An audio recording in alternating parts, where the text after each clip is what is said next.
مخاطبین از رسانه پشت پرده. ماجرای فیلم استاندار سابق یادتونه یعنی تیم میگه که منم داشتونی رو های گلزار جابجا کرد.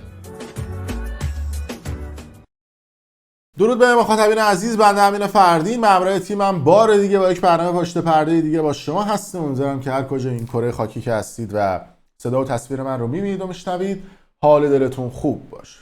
بله، تیتری که نوشتم کاملا درست هستش. قیمت دلار تا 100,000 تومان افزایش پیدا خواهد کرد که البته دلایل مختلف و متعددی هم برای این ادعام دارم که در طول این ویدیو بهش خواهیم پرداخت. البته توی این ویدیو موضوعات مختلفی رو از زوایای مختلف بررسی خواهیم کرد. سوالهای پرتکراری که شما همیشه از من در طول این چند سال گذشته پرسیدید که آقا آینده قیمت دلار چی میشه؟ آینده قیمت خودرو، مسکن و طلا چی میشه؟ پولمون رو کجا سرمایه گذاری کنیم؟ توی ملک یا طلا؟ و اینکه بالاخره وضعیت مملکت به کجا میرسه؟ آیا فروپاشی اقتصادی اتفاق میفته؟ و اصلا فکت و دلیل برای افزایش قیمت دلار چی هستش؟ اگر بیننده پراپاقرص برنامه پشت پرده بوده باشید، قطعا ویدیوی چند ماه پیش من رو دیدید که پیش بینی کردم که دلار تا 50,000 تومان افزایش پیدا خواهد کرد. اون موقع دلار 26,000 تومان بود و رو به کاهش بود. یه عده اومدن زیر همون ویدیوی من که در حال حاضرم موجود هستش در کانال یوتیوب برنامه پشت پرده گفتن که دادا شیشه میزنی، شروور چرا داری میگی؟ دلار که داره کاهش پیدا میکنه و داره ارزون تر میشه، چی میگی داری میگی 50,000 تومان؟ تو نمیدونم مانند نظامی فلانی، میخوای ناامیدی توی جامعه بیاری. از این صحبت ها خلاصه خواستن این قضیه رو ماسمالی بکنن که هرچند این افراد سایبری ها و مزدبگیر هایی بودن که پول گرفته بودن که یه ذره قیمت دلار رو فرو کنن تو ملت، یه جا فرو نکنن. و همین هم شده دیگه. یه ذره اومدن و این افزایش قیمت رو داشتن که حالا به شما میگم که چرا دلار به 100,000 تومان افزایش پیدا میکنه و چی شده که یهو افزایش قیمت داشتیم. و پیش بینی من هستش که تا 72 ساعت دیگه ما یک افزایش عجیب و غریب و پشمریزون قیمت دلار هم خواهیم داشت و اصطلاحاً یک افزایش قیمت باور نکردنی. حالا من هستم، شما هم هستید و باید ببینیم که در طول چند روز آینده چه اتفاقاتی خواهد افتاد. اول بپردازیم به موضوع این که آقا قیمت مسکن چی میشه. شما مطمئن باشید که قیمت مسکن تا چند ماه دیگه دارای یک انفجار قیمت و افزایش قیمت عجیب و غریب خواهیم بود. درسته ممکنه که خریداری نباشه چون نقدینگی وجود نداره، اما یک افزایش قیمت پشمریزون در قیمت ملک و مسکن خواهیم داشت. دلایل مختلفی هم داره که حالا بهتون دلایلش هم میگم. همینجوری یلخی نمیام جلوی دور میگم آقا ما افزایش قیمت داریم. اولیش وقتی شما اینکه افزایش قیمت دلار رو داشته باشی، تمام قیمت گذاری ملک ها مربوط به یک سال پیش بوده یا 6 ماه پیش بوده. اون موقع دلار بوده 28,000 تومان. الان دلار چقدر شده؟ شده 50,000 تومان. طبیعتاً مواد اولیه یک ساختمان مثل حالا تیراهن و چیزهای مختلف و اینا همشون تأثیر میگیره قیمت‌های اول، مواد اولیه‌شون از قیمت دلار. وقتی قیمت دلار 2 برابر میشه، قیمت مساله هم 2 برابر میشه. پس طبیعتاً ما هر مساله 2 برابر در نظر بگیریم، قیمت ملک هم 2 برابر خواهد شد. هنوز یه مقداری ما تو فصل فروش ملک نیستیم. از اصطلاحاً اردیبهشت ماه یا اصطلاحاً اواخر فروردین ما شاهد یک افزایش قیمت مسکن خواهیم بود، پشمریزون و عجیب و غریب. برای طلا هم همینطوری هستش، چون خیلی از من میپرسن که آقا ما ملک بخریم یا طلا. من همیشه پیش بینی هستش که اگر میخواید سرمایه گذاری بکنید هر جایی، سعی بکنید که طلا بخرید. حتی کشورها هم برای پشتوانه های اقتصادیشون میرن طلا میخرن. و اگر اصطلاحاً ما کاهش قیمت دلار داشته باشیم یا اصطلاحاً ارزونی داشته باشیم، طلای شما ارزون بشه، بقیه اجناس هم ارزون میشن. بقیه اجناس مطابق با قیمت طلا ارزون میشن، نه مطابق با قیمت دلار و یورو. و مطابق با قیمت طلا افزایش پیدا میکنه. البته طلا هم خودش قیمت گذاریش بر اساس دلاره، ولی خب بر اساس اونس جهانی و چیزهای مختلف هم هست. من همیشه میگم اگر میخواید ارزش پولتون حفظ بشه طلا بخرید، چون یه اصطلاحی هم میگه آقا اگر جنگ هم شد نهایت طلاتو میذاری تو جیبت میری همه جای دنیا طلاه میخرن ازت.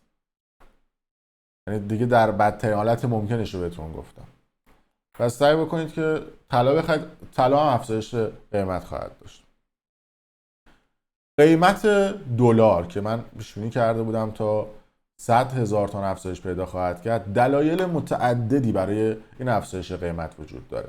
یکی از دلایلش به حال ورود سپاه به لیست سازمان‌های تروریستی بود که پارلمان اروپا تقریبا تصویبش کرده و از هفته آینده لازم الاجرا خواهد بود. خب این چه ربطی به قیمت دلار داره؟ الان بهتون میگم. اولا که هر چیزی که در پارلمان اروپا تصویب میشه عملا لازم الاجرا در تمام کشورهای اتحادیه اروپا نیست.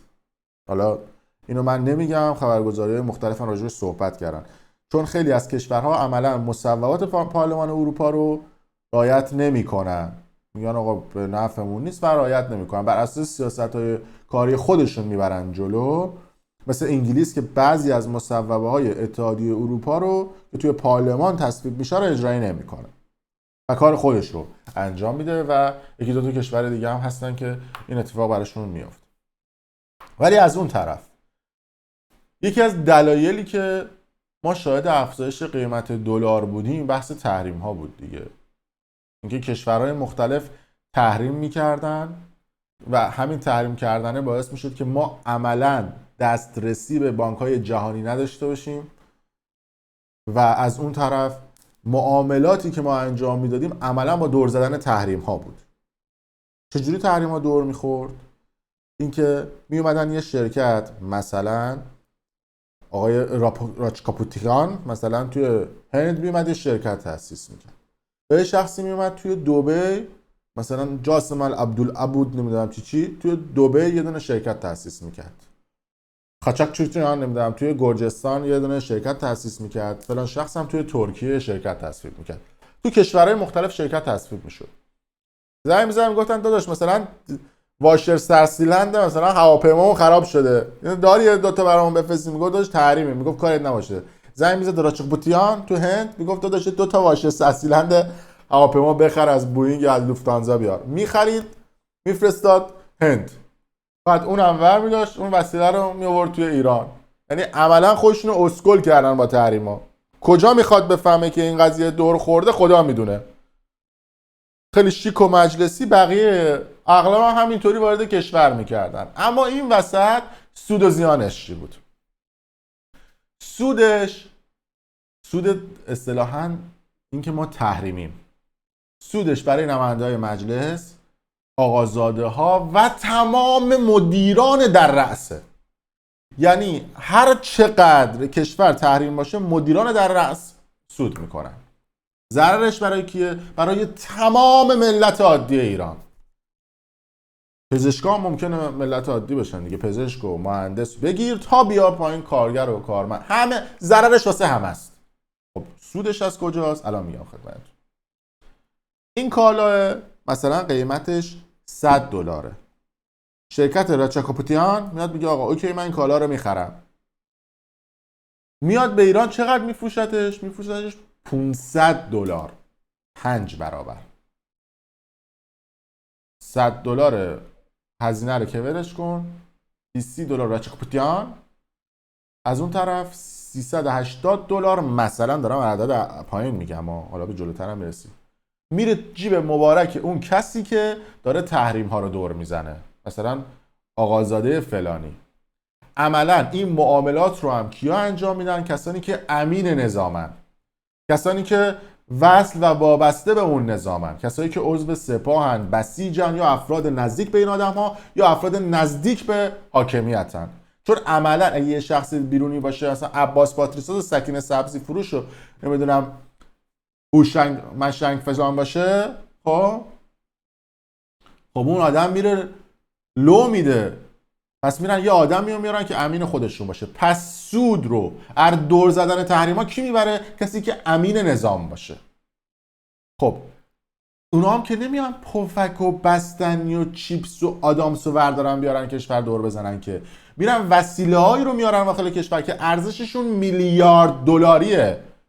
با این حرکت نفت رو دور میزنن، بنزین رو دور میزنن، نمیدونم برای سایر اقلام و وسیله هایی که مثلا یه پیچه، یه تجهیزات حفاری که اندازه یه خودکاره ممکنه قیمتش $500,000 باشه، یه پیچ مخصوصه، واقعا هم هستا، میذاره تو جیبش میاره اصلا طرف. خب سود این آدم به جای $500,000 میفروشتش مثلا $5,000,000. پس سود میکنه. خب طرفی که معاملای $1,000,000 میکنه، $1,000,000,000 میکنه، مثلا 100 میلیارد داره معامله میکنه. واقعا هم همین هست. یعنی شما فکر نکنید اینا عددهای گنده‌ایه، تو دور زدن تحریما همینقدر هست. میاد 100 میلیارد دلار دور میزنه. شما فکر بکنید که به نماینده‌های مجلس یا اون کسانی که در رأس حکومت و قدرت هستن بخواد نفری $1,000,000 بده. بعضیشون نه تنها اصلا برجام دیگه نمیرن سمتش، ننه و مادر و خواهرشون هم میدن داشت اینا بکنه شانتیون. حرفات چیه؟ پس اینا میان چیکار میکنن؟ اینا میان یه کاری میکنن که تحریم ها تصویب بشه و برجام امضا نشه، که از این دور زدن سود بکنن. خب طبیعتا این پوله درآمدی بوده که بعد وارد کشور میشده. خب نمیشه. دلاری بوده که بعد واقعی وارد کشور میشده که چرخه دلاری کشور به چرخه و نمیچرخه، به صورت سیاه رد و بدل میشه و پشتوانه مالی هم اتفاق نمیفته. بودجه میشه، طرف هم میره برای خودش اقامت کانادا و امریکا و انگلیس و جای مختلف رو میگیره. پول تمیز وارد سیستم بانکی نمیشه، باعث میشه که تورم هم توی کشور ایجاد بشه. از اون طرف یکی از بندهای برجام این بودی که آقا سپاه باید از لیست سازمان تروریستی امریکا و کانادا و سایر کشورهایی که سپاه رو تو اون لیست قرار دادن خارج بشه. آمریکا و جای دیگه زیر بار نرفتن و گفتن که این بند قرارداد اصلا داداش بیخیال شو، این حرفا چی باید باشه توی لیست.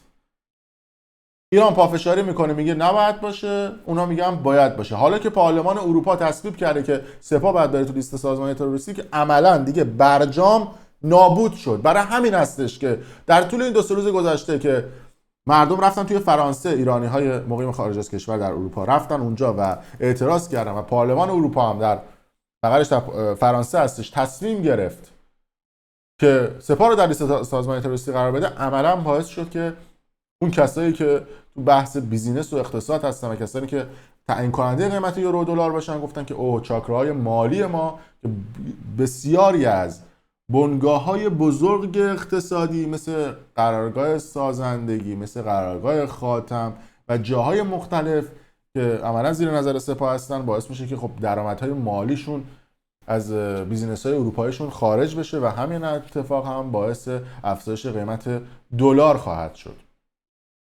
که چند روز پیش من استوری گذاشتم قضیه رو گفتم. قیمت دلار هم که میدونید دیگه تو ایران قیمت درهم ضرب در 3.67 بکنید. هر موقع قیمت درهم در اومد صبح زود شما ضرب در 3.67 بکنید، اون میشه قیمت واقعی دلار.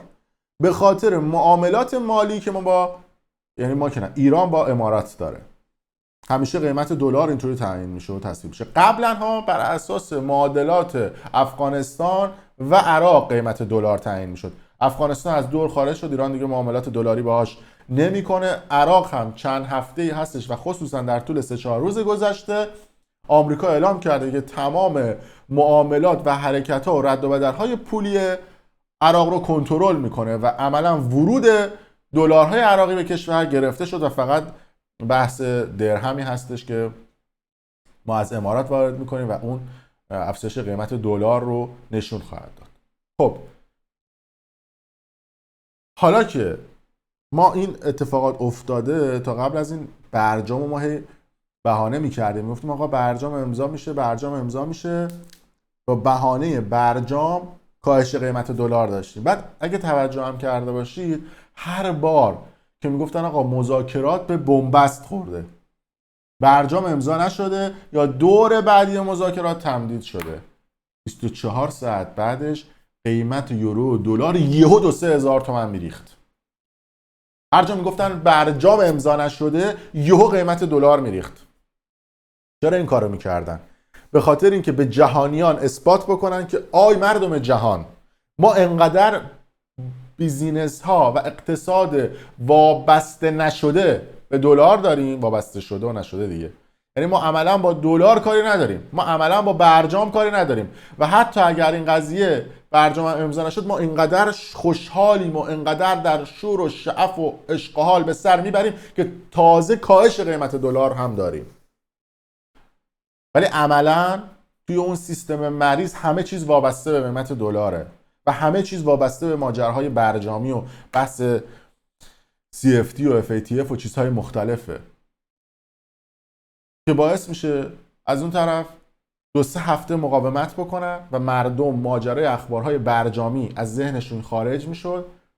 بعد از 2-3 هفته یهو مثل فنری که رها کردن افزایش قیمت دلار رو داشتیم. یعنی همیشه وقتی مذاکرات برجام تموم میشد 3 هفته بعدش تاثیراتش توی جامعه میومد.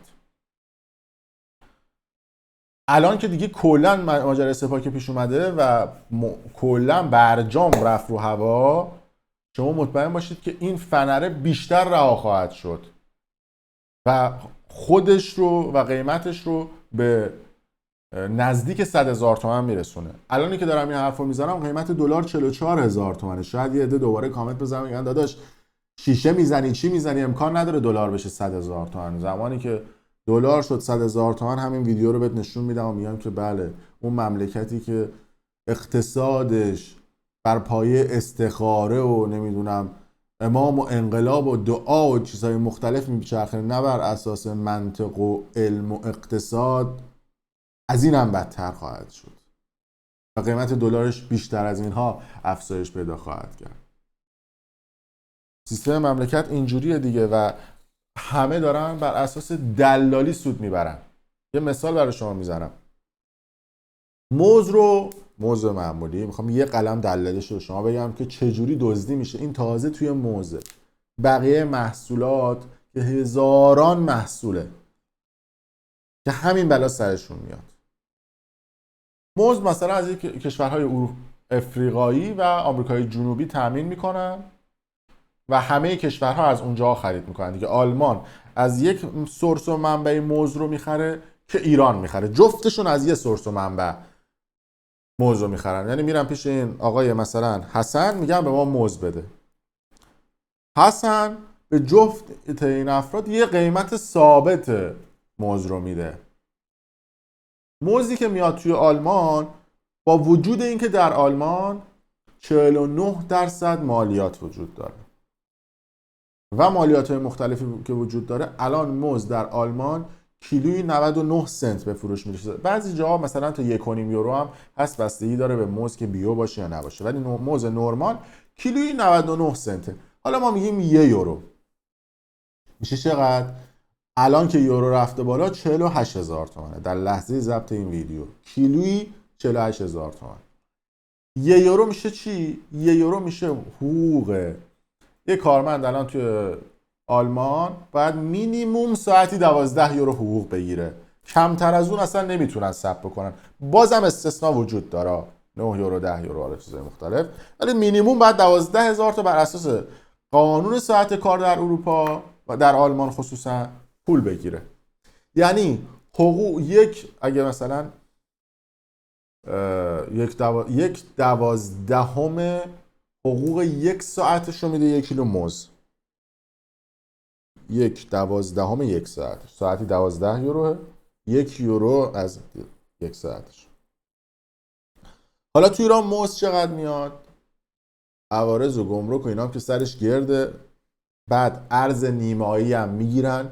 یعنی اگر دلاری که 28,000 تومان 44,000 تومان باشه رو اینا 28,900 تومان میگیرن.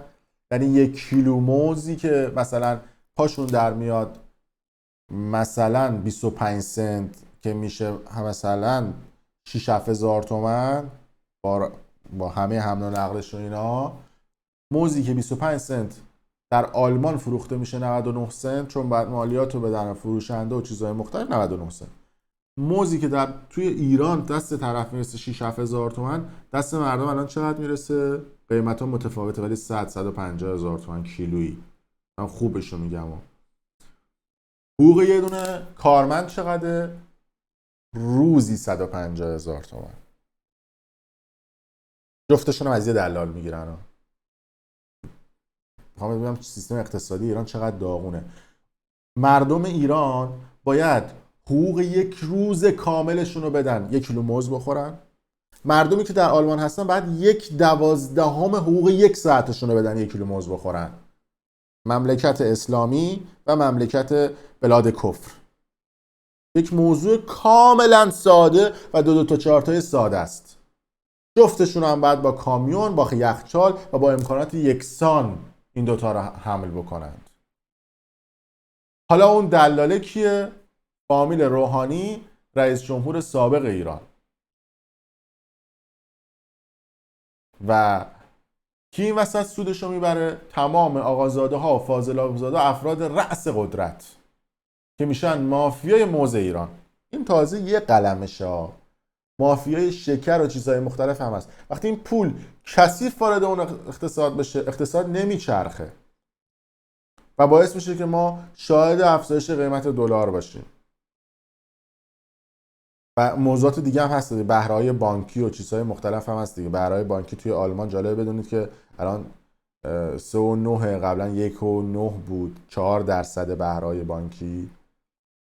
قابل توجه بانکداری اسلامی بدون ربا تو ایران بهره‌های بانکی چقدر؟ تو اروپا الان 3.9. خب باعث میشه که خب خیلی از شرکت‌ها هم نتونن وام بگیرن از بانک‌ها و چیزهای مختلف. اون هم میتونه یکی دیگه از دلایل بعدی افزایش قیمت دلار باشه. و مورد آخر چاپ کردن پول.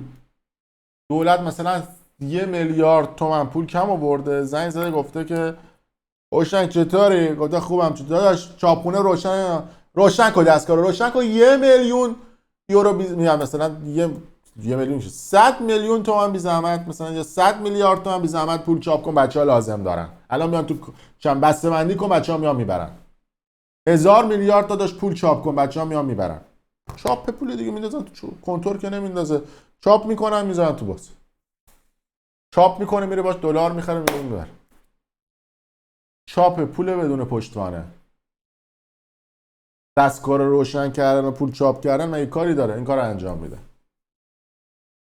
میخوام به شما بگم که اون مملکت با این سیستم، با این وضعیت اقتصادی داغونتر میشه. تو اون مملکت همیشه یادتون باشه، راجع به ماشینم بگم بهتون تو صحبتام گفتم، هر چیزی گرون شده دیگه ارزون نشده. به خیال اینکه یه وسیله رو ما بخریم ارزون بشه نباشی. تو اون مملکت هیچی ارزون نمیشه، چون قطب‌های اقتصادی اون مملکت پایه و ستونش دست افراد وابسته و دلبسته به اون حکومته و اونها همیشه همه چیز رو گرون میکنن. تو مملکت تنها یه چیز ثابت میمونه و هیچ وقت با تورم تغییر نمیکنه و اونم پول یارانه مردمه.